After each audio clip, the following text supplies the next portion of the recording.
രാവിലെ കുട്ടികളെ വിളിച്ചുണർത്തുന്നത് ശ്രദ്ധിക്കണം എന്ന് പറയാറുണ്ട്. കുട്ടികളെ സ്കൂളിലേക്ക് വിളിച്ചുണർത്തുകയാണ്, സുബഹി നിസ്കരിക്കാൻ വേണ്ടി. ഓരോ ഒച്ചപ്പാടും ബഹളവും, ഇട്ടാ നീ എണീറ്റില്ല, കാണിച്ചു തരാ, അങ്ങനെ എങ്ങനെ തലയ്ക്ക് ഞാൻ വെള്ളം ഒഴിക്കും എന്നൊക്കെ. ആ ഒരു സെക്കൻഡുകൾ ഉറങ്ങിക്കിടക്കുന്ന കുട്ടി കേൾക്കുന്നത് ആക്രോശിച്ച് ചീത്ത വിളിച്ചു വരുന്ന ഉമ്മയാകാം, അല്ലെങ്കിൽ അങ്ങനത്തെ വാപ്പയാ കാണുന്നത്. ആ കുട്ടിയുടെ ഒരു ദിവസം പിന്നെ അങ്ങനെയൊക്കെ തന്നെ ഉണ്ടാവുള്ളൂ എന്നാ പറയാ. നേരെ മറിച്ച് സ്കൂളിലേക്ക് പോകാൻ സമയമായി, സ്നേഹത്തോടെ താലോലിച്ചു. ഇതൊന്നും ഉമ്മാക്ക് നേരം ഉണ്ടാവില്ല. സംഭവം ശരി തന്നെയാണ്. അവർ ഉറങ്ങിണീറ്റ് വരുമ്പം തന്നെ നേരം വൈകിട്ടുണ്ടാവും. പിന്നെ ബസ് വരാൻ നേരമായിട്ട് ഈ കുട്ടിനെ കുളിപ്പിക്കണം, പല്ല് തേക്കണം, ചായ കൊടുക്കണം, ബുക്കും ബാഗും ഒക്കെ റെഡിയാക്കിയിട്ട് ബസ്സിലേക്ക് എടുത്തു കൊടുക്കണം. അതിനൊന്നും ഇപ്പൊ ഈ താലോലിച്ച് ഉസ്താദ് പറയണത് ഈ ഐഡിയ ഒന്നും നടക്കൂല എന്ന് ഇപ്പൊ തന്നെ നിങ്ങൾക്ക് തോന്നുന്നുണ്ടാവും. പക്ഷേ വേണ്ടത് അങ്ങനെയാണ്.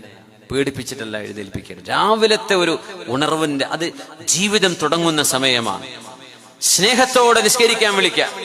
മോനെ നിസ്കരിക്കാൻ സമയമായിട്ടോ, ദാ ബാങ്ക് വിളിക്കാനായി, അല്ലെങ്കിൽ ബാങ്ക് വിളിച്ചു കഴിഞ്ഞു, പെട്ടെന്ന് ഒതുടുക്കും മോനെ, നേരം വൈകല്ലേ, അല്ലെങ്കിൽ മോളെ പെട്ടെന്ന് എണീക്ക്, ഉറക്കും ക്ഷീണൊക്കെ ഉണ്ടാവും. ശരിയാണ്, ഉമ്മാക്കും ഉറക്കൊക്കെ ഉണ്ട്, പക്ഷേ നിസ്കാരം അതിനെ നേരത്തെ ചെയ്യണ്ടേ, മോളെ വേഗം എണീക്ക്.